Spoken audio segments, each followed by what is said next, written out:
Hello everyone, कैसे हो आप सभी लोग। Welcome to C H law. आज हम कंटिन्यू करने वाले हैं हमारा हिस्ट्री ऑफ कंपटीशन लॉ की। कंपटीशन लॉ की हिस्ट्री क्या होती है। रिसेंट वीडियो में हमने ऑब्जेक्टिव्स ऑफ कंपटीशन लॉ पढ़े थे और कंपटीशन लॉ क्या होता है वो पढ़े थे। उसके वीडियोस आप जाके मेरे प्लेलिस्ट में देख सकते हैं। आज हम कंटिन्यू करने वाले हैं कंपटीशन लॉ की हिस्ट्री क्या होती है, कंपटीशन लॉ आया कहाँ से। तो मैंने इसका छोटा छोटा प्रोस्पेक्टिव वे निकाला हूँ।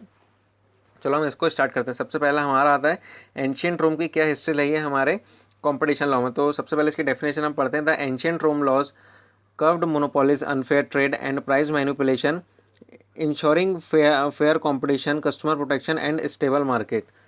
इसका मतलब ये होता है एंशियंट रोम में, मतलब वहाँ के जो रूल थे, जो अपने जो ग्रेन होल्डिंग और जो आर्टिफिशियल प्राइस के जो रिस्क थे उसको रोकने के लिए, जो आर्टिफिशियल प्राइस वो तो कोई भी प्राइस कभी भी रख देना, तो उसको रोकने के लिए क्या बनाया गया था, यहाँ पे ये बनाया गया था एंशियंट रोम के द्वारा ये रूल बनाया गया था। ये हमारा एंशियंट रूल खत्म हो गया। फिर सेकंड हमारा आता है मेडिवल यूरोप। अब मेडिवल यूरोप क्या कहता है, सबसे पहले हम ये देखते हैं। मेडिवल यूरोप की सबसे पहले डेफिनेशन ये है, गिल्ड्स, ये गिल्ड्स अच्छे से ध्यान रखेंगे, and royal charter in medieval Europe controlled market, prevent unfair trade, promote fair principle and shaped competition law foundations.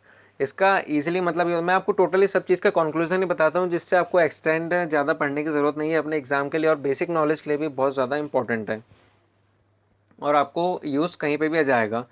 तो मेडिवल यूरोप का ये कहना है, जो हमारा ये जो गिल्ड्स रहते हैं यहाँ पे, गिल्ड्स और ट्रेड मिलके यहाँ पे प्राइस फिक्स करते थे।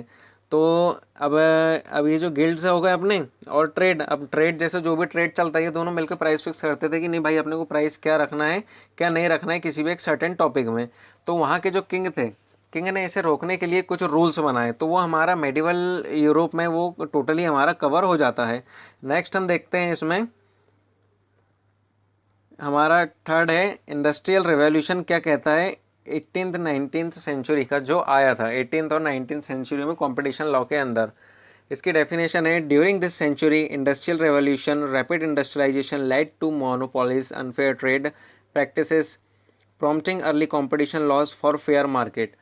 इसका कंक्लूजन ये है कि बड़ी कंपनी और इंडस्ट्री आई और उनने अपने साथ में क्या लेके आई, ये मोनोपोली लेके आ गई अपने साथ में, और अनफेयर प्रैक्टिस लेके आ गई, अनफेयर ट्रेड प्रैक्टिस जिसको अपन क्लियरली बोलते हैं। जिससे क्या हुआ, अनफेयर ट्रेड प्रैक्टिस बढ़ गई और कंपटीशन लॉ की नीड अपने को कहाँ पे समझ आई, ये थर्ड में आई है। इंडस्ट्रियल जो हमारा रेवोल्यूशन है यहाँ पे हमको कंपटीशन लॉ की नीड टोटली समझ आई है। यहाँ तक समझ गए आप थर्ड तक। अब फोर्थ हमारा क्या है, यूएसए शेरमन एक्ट 1890। ये शेरमन एक्ट के नाम से आप गूगल में डालोगे बस वो शर्मा ले लेगा, वो तो अलग मैटर है, लेकिन आप उसको शेरमन एडिट कर लेना। इसकी डेफिनेशन ये है, it prohibits the monopolist price fixing and restrictive trade agreement, insuring fair competition and protecting free market principle in business. इसका मतलब ये होता है कि सबसे पहला मॉडर्न कंपटीशन लॉ यूएसए ने बनाई शेरमन एक्ट के अंडर में। तो ये लॉ कहता है, ये अपना जो शेरमन एक्ट है, कि ये जो अपनी मोनोपोलीज है वो इलीगल है। ये जो प्राइस फिक्सिंग हो रही है कि ऑलरेडी प्राइस इसका जो है वही रहेगा, वो इलीगल है। और ये जो कार्टेल है, कार्टेल का मतलब क्या होता है, मैं सबसे पहले आपको ये बताता हूँ। इसमें शायद companies price fixing and relative, हाँ कार्टेल हमको आगे वाले नेक्स्ट में आएगा, इसमें हम कार्टेल अभी छोड़ दे रहे हैं। तो इसमें इलीगल क्या क्या है, monopoly, price fixing totally illegal है, कायम है हमारे शेरमन एक्ट में। और ये जो शेरमन एक्ट है हमारे ऑब्जेक्टिव क्वेश्चन के लिए बहुत ज़्यादा ही इम्पोर्टेंट है।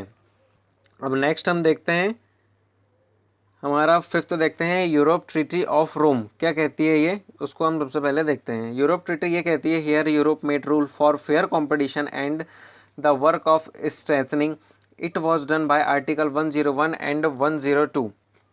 इसका मतलब ये है कि यूरोप ने फेयर कंपटीशन का रूल बनाया टोटली, भाई जिससे भी कंपटीशन करना फेयर कंपटीशन का रूल बनाया यूरोप ने, जिसके लिए उन्होंने आर्टिकल 101 और 102 ने इसको बेसिकली इंपॉर्टेंट करा। अभी आर्टिकल 101 क्या होता है मैं आपको बताता हूँ। जब दो या ज़्यादा कंपनी मिलकर गलत समझौता करें, अगर दो कंपनी से अगर गलत एग्रीमेंट करते हैं, जैसे प्राइस फिक्स कर लिए दोनों ने मिलकर कि क्या रखना है क्या नहीं करना है, फिर उसके बाद आता है और इन दोनों ने मिलकर कस्टमर को नुकसान, अब इन दोनों ने जो मिलकर प्राइस फिक्स करें उसको नुकसान किसको हो रहा है, टोटली कस्टमर को जा रहा है, तो वो इसको रोकता है। अब आर्टिकल 102 हमारा ये कहता है कि जब एक बड़ी कंपनी अपनी पावर का गलत फ़ायदा उठाती है फॉर एग्जांपल ये है कि एक बहुत फर्म है, एक बहुत बड़ी फर्म है और वो अपनी पावर का क्या उठा रही है, फ़ायदा उठा रही है। फॉर एग्जांपल है कि बहुत कम दाम लेके आ गई उनने, जिससे जो नई नई कंपनी खोली थी उसको क्या हो गया, लॉस हो गया टोटली।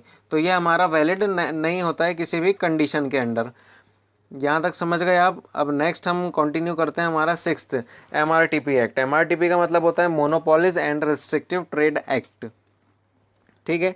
अब मोनोपोलीज का मतलब क्या होता है वो आपको बता दिया था मैंने। मोनोपोली मतलब जब एक ही कंपनी की चलती है, दूसरी कंपनी की नहीं चलती है।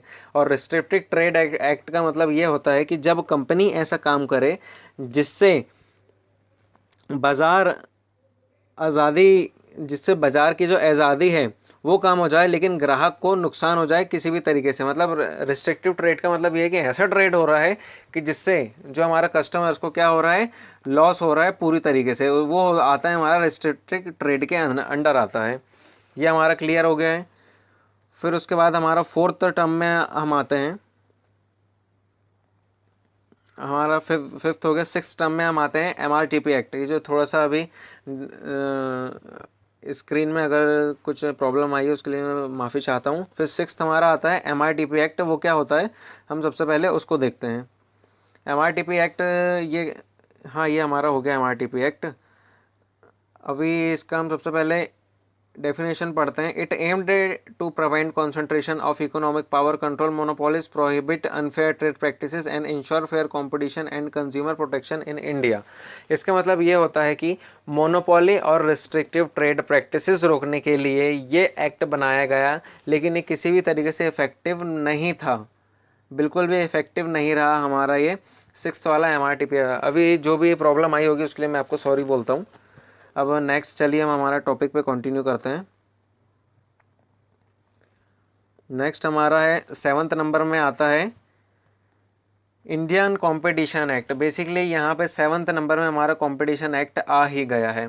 तो ये क्या कहता है, it has been introduced in the place of CCI came into existence it if MRTP with its arrival the commission checks the abuse of dominance, cartel and bid rigging। इसका मतलब ये होता है, ये जो हमारा MTP की जगह ये एक्ट जो आया था ये क्या करता है, कंपटीशन कमीशन ऑफ इंडिया से CCI बनी है सबसे पहले तो ये है।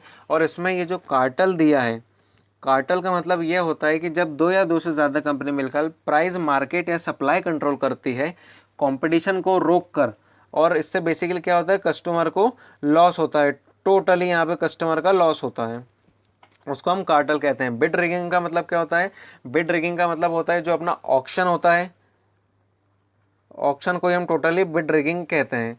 फिर हमारा आता है abuse of dominance. Abuse of dominance का मतलब ये होता है जब एक कंपनी अपनी ताकत का इनवैलिड फ़ायदा उठाए, गलत फ़ायदा उठाए जिसको हम बोलते हैं, तो वो इसके अंडर टोटली कवर हो जाता है। 8th हमारा आता है प्रेजेंट डे। प्रेजेंट डे में इसका रोल क्या है, तो it promote fair trade, curb monopolies, prevent digital market abuse and safeguard consumer welfare in globalised economic. इसका मतलब ये होता है कि कंज्यूमर वेलफेयर, फेयर कंपटीशन और ये इनोवेशन को प्रमोट करता है। मतलब ये प्रेजेंट डे का इसमें टोटली व्यू आया है। नेक्स्ट हम चलते हैं क्या है, तो बहुत बहुत धन्यवाद आपका, आपने वीडियो को यहाँ तक पूरा देखा है। वीडियो आपको समझ आई होगी तो प्लीज़ वीडियो को लाइक करना, सब्सक्राइब करना और शेयर बिल्कुल करना। अगर किसी भी टॉपिक पर अगर आप वीडियो चाहते हैं तो मुझे प्लीज़ कमेंट करके ज़रूर बताइए, मैं आपके लिए उस टॉपिक पर एक पर्सनल वीडियो लेकर ज़रूर आऊँगा। और वीडियो आपको अच्छी लगी हो तो लाइक करना, सब्सक्राइब करना, शेयर बिल्कुल करना, और मिलते हैं हम अपने नेक्स्ट वीडियो में। तब तक के लिए बाय बाय।